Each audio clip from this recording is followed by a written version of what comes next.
Welcome to క్యూడబల్ news. నేను మీ శ్రీనివాస్. 2024 ఎలక్షన్ల దృష్ట్యా అన్ని పార్టీలు సమీకరణాలు సర్వేగంగా మారుతున్నాయని మనం చెప్పుకోవచ్చు.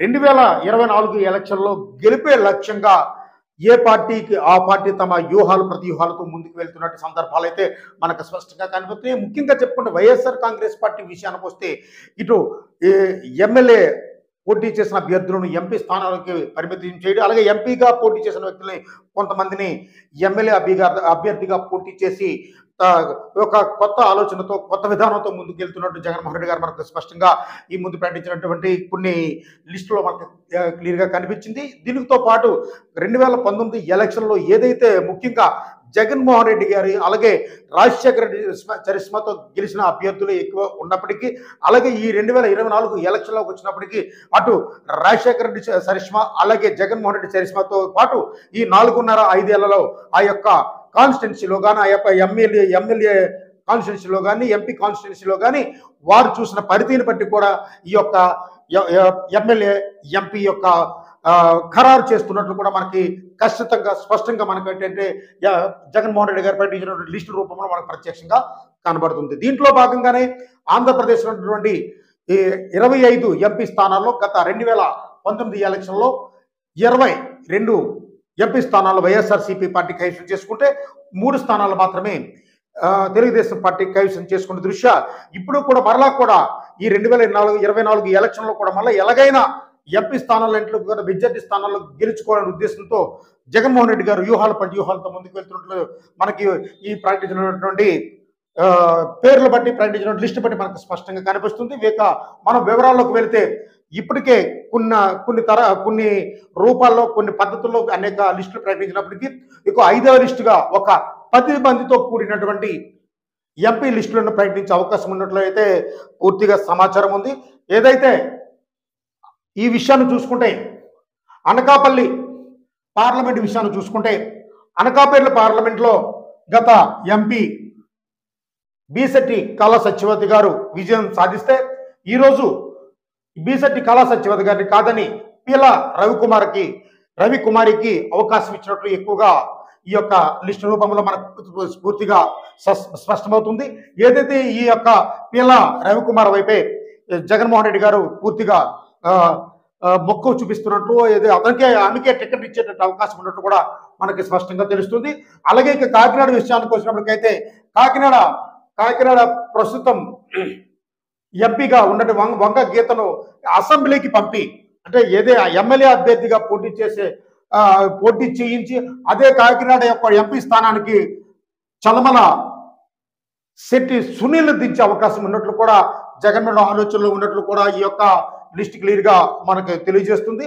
ఏదైతే రానున్న రోజుల్లో ఈ యొక్క 10 మందితో కూడినటువంటి ఈ ఎంపీ లిస్టే ఫైనల్గా ఖరారు చేయబోతున్నట్లు కూడా విశ్వనీతి సమాచారంగా వైఎస్ఆర్ కాంగ్రెస్ పార్టీ వర్గాలు లీక్ చేసిన ఆధారంగా అయితే మనం చెప్పుకోవచ్చు. ఇక రాజమండ్రి విషయానికి వచ్చినప్పటికైతే రాజమండ్రిలో ప్రస్తుత ఎంపీ బార్కాని భరత్ ఎమ్మెల్యేగా పోటీ చేసే అవకాశం ఉన్నందున అతని స్థానంలో గూడూరు శ్రీనివాసరావుని దించే అవకాశం కూడా ఎక్కువగా ఉన్నట్లు ఏదైతే ఈ యొక్క రాజమండ్రి నియోజకవర్గానికి గూడూరు శ్రీనివాసరావు పేరు కారణట్లు కూడా వైఎస్ఆర్ కాంగ్రెస్ పార్టీ చాలా మంది కూడా లీక్ చేస్తున్న సందర్భాలు అయితే మనకు తెలుస్తున్నాయి.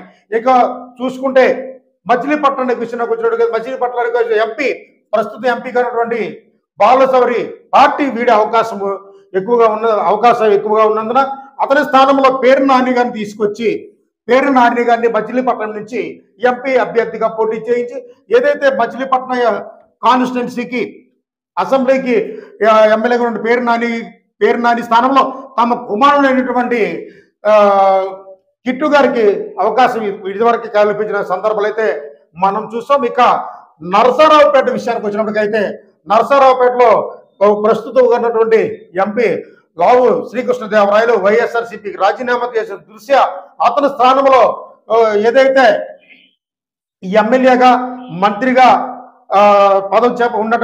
మంత్రిగా ఉన్నటువంటి అనిల్ కుమార్ యాదవ్ని నరసరావుపేట ఎంపీ బరిలో దించే అవకాశాలు ఎక్కువగా ఉన్నట్లు మనకి సమాచారం అయితే తెలుస్తుంది.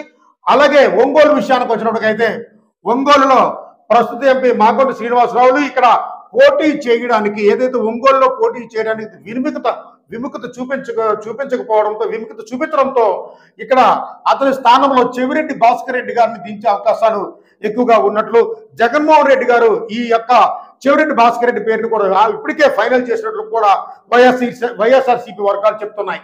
దీంతో పాటు చూసుకుంటే కర్నూలు విషయానికి వచ్చినప్పుడు అయితే కర్నూలు విషయానికి వచ్చినప్పుడు అయితే ఎవరైతే ఉన్నారో సంజయ్ కుమార్ పార్టీని విడిచిపెట్టినందువల్ల, ఈ సంజయ్ కుమార్ని పార్టీ విడిచిపెట్టినందువల్ల ఇతని స్థానంలో మేయర్ రామయ్యకు పేరును కూడా ఈ యొక్క కర్నూలులో ఎంపీ అభ్యర్థిగా ఖరారు చేసినట్లు కూడా ఈ యొక్క వైఎస్ఆర్సీపీ పార్టీ శ్రేణుల్లో వినిపిస్తున్న మాటలుగా మనం చెప్పుకోవచ్చు. ఇక రాజంపేట విషయానికి వచ్చినప్పటికైతే రాజంపేటలో ఇంతవరకు ఈ ప్రకటించినటువంటి 10 మంది లిస్టులో మనం చూసుకుంటే వీళ్ళందరూ కూడా కొత్త అభ్యర్థులను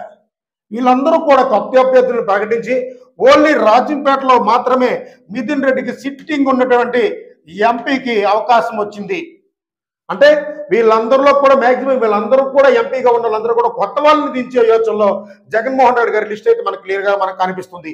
ఇక మిగతా చూసుకుంటే గుంటూరు విషయానికి వచ్చినప్పటికీ గుంటూరులో ఇది గత 2019 ఎలక్షన్లో ఈ ఎంపీ స్థానం టీడీపీకి స్థానం కైవసం చేసుకుంటే ఈ యొక్క గుంటూరులో కమ్మ సామాజిక వర్గం ఎక్కువగా ఉన్నందువల్ల ఇక్కడ ఏదైతే బలమైన కమ్మ సామాజిక వర్గం నేతను దించి ఇక్కడ గెలిచే యోచనలో ఉన్నటువంటి జగన్మోహన్ రెడ్డి గారు కూడా తన ఆలోచనలు ఉన్నట్లు మనకు తెలుస్తుంది. అలాగే నంద్యాల విషయానికి వచ్చినప్పటికైతే నంద్యాలలో ఇది మైనారిటీకి ఏదైతే మైనారిటీలు ఎక్కువగా ఉన్నందువల్ల ఇక్కడ మైనారిటీకి టికెట్ ఇచ్చే అవకాశం ఎక్కువగా ఉన్నట్లు కూడా వైసీపీ వర్గాలు చెప్తున్నాయి.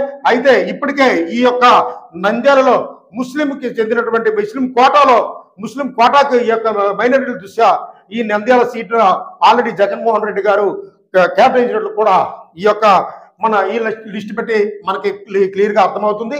ఇలాంటి లేటెస్ట్ న్యూస్ అప్డేట్ వెంటనే మీ మొబైల్లో పొందాలనుకుంటే తప్పనిసరిగా మా Q99 న్యూస్ ఛానల్ని సబ్స్క్రైబ్ చేయండి.